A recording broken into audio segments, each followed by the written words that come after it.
पक्षप्रमुख सन्माननीय उद्धव बाळासाहेब ठाकरे साहेब यांच्या कार्यप्रणालीवर प्रेरित होऊन शिवसेना रायगड जिल्हा प्रमुख शिरीष घरत साहेब यांच्या प्रयत्नानं खारघर कॉलनी फोरमच्या अध्यक्ष आणि पनवेल महापालिकेच्या भाजपच्या माजी नगरसेविका सौ लीना गरड, उद्योजक मधु पाटील, मनसेचे महाराष्ट्र राज्य माथाडी कामगार सेना उपाध्यक्ष प्रशांत शिवाजीराव अनगुडे, शिंदे गटाच्या जान्हवी घाडगे, भाजप उत्तर प्रदेश सेलचे गजेंद्र सिंग, विनय दुबे, नवीन पनवेल भाजपचे वॉर्ड अध्यक्ष तथा पेन तालुका रहिवासी संघाचे उपाध्यक्ष नरेंद्र किशोर म्हात्रे, समाजसेवक शशीधर माळी, भाजपचे आकाश म्हात्रे, किरण म्हात्रे, विश्वनाथ पाटील, सर्जेराव पाटील यांच्यासह त्यांच्या शेकडो समर्थकांनी, कार्यकर्त्यांनी दादर येथील शिवसेना भवनात शिवसेना उद्धव बाळासाहेब ठाकरे पक्षात जाहीर प्रवेश केलाय।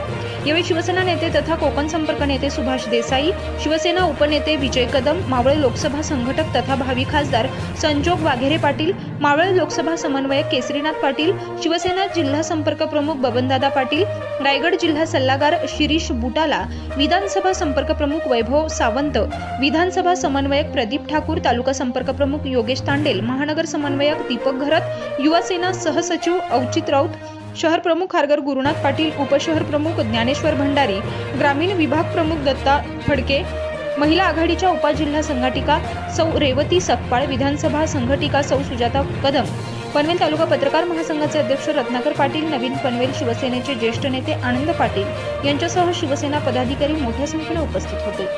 केंद्र सरकार बदलण्याच्या जिद्दीने येणारे मावळे आणि साहजिकच आहे त्याच्याबरोबर ताई सुद्धा यांची संख्या वाढते आहे। या सर्वांचं मी शिवसेनेमध्ये मगाशी स्वागत केलेलंच आहे। विशेष म्हणजे ही जी सगळी टीम आलेली आहे ती पनवेलमधली आहे आणि संजोग वाघेरे यांचा मतदारसंघ जो मावळ आहे त्या मावळ मतदारसंघातले लीनाताई गरड,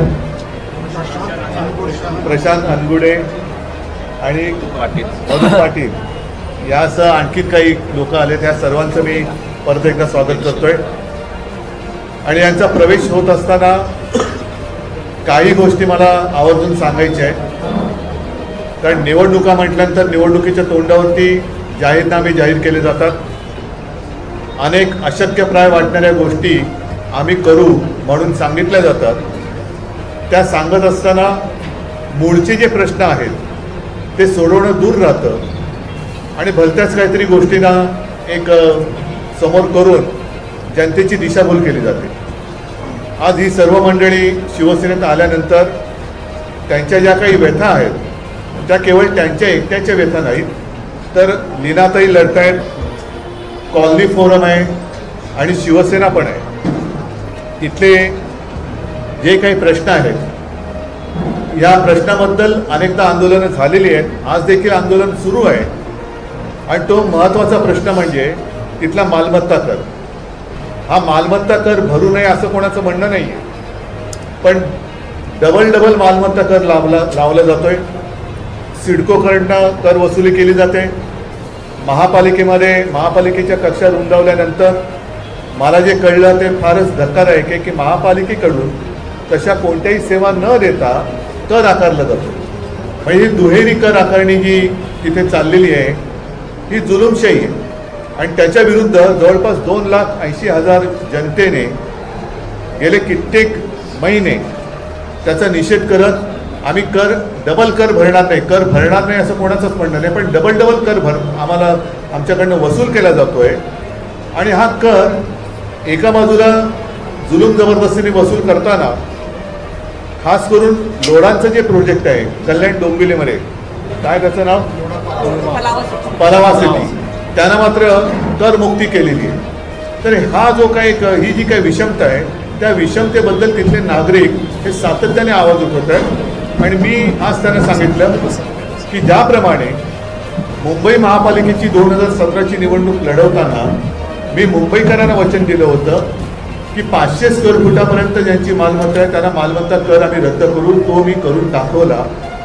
तसंच आपलं सरकार केंद्रात आणि राज्यात आल्यानंतर हा जो काही दुहेरी कराचा फटका आहे या कराच्या फटक्यातून आम्ही सोडवल्याशिवाय राहणार नाही आणि मला खात्री आहे की तिकडे जे काही नागरिक आहेत त्यांना हा एक मोठा दिलासा असेल परत एकदा सांगतो की कर भरणार नाही अशी कोणाची भूमिका नाही, पण कारण नसताना डबल कर जो आमच्याकडनं वसूल केला जातोय तो वसुली करणं किंवा हे वसुली सरकार आहे, त्या वसुली सरकारचा हा कर आकारणीचा जो काही एक विचित्र प्रकार आहे तो मात्र आम्ही नक्की थांबवू, हे वचन आज मी या आपल्या माध्यमातून तिथल्या सर्व नागरिकांना देतो.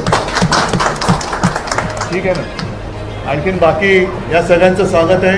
आजपर्यंत हा जो काही मावळ मतदारसंघ आहे तो मावळ मतदारसंघ जेव्हापासून निर्माण झाला तेव्हापासून सातत्याने शिवसेनेचं प्राबल्य इथे राहिलेलं आहे.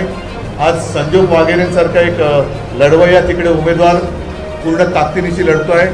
संपूर्ण मावळातली शिवसेना ही त्यांच्यासोबत आहेच, त्यांचे पूर्वीचे सुद्धा सहकारी त्यांच्यासोबत आहेत आणि आज नवीन ताकद ही खास करून पनवेलमधनं आम्हाला मिळालेली आहे. पनवेलमध्ये थोडंसं जे काही आम्ही मागे राहत होतो ते आता मागे तर राहणार नाही, पण प्रतिस्पर्ध्यापेक्षा पनवेलमध्येच 4 पावलं आम्ही पुढे गेल्याशिवाय राहणार नाही ही मला खात्री आहे. पनवेल, नवी मुंबई आणि रायगड जिल्ह्यातील ताज्या बातम्या आणि नवीन घडामोडी पाहण्यासाठी सबस्क्राईब करा कोकण संध्या न्यूज चॅनल आणि दाबा बेल आयकॉन.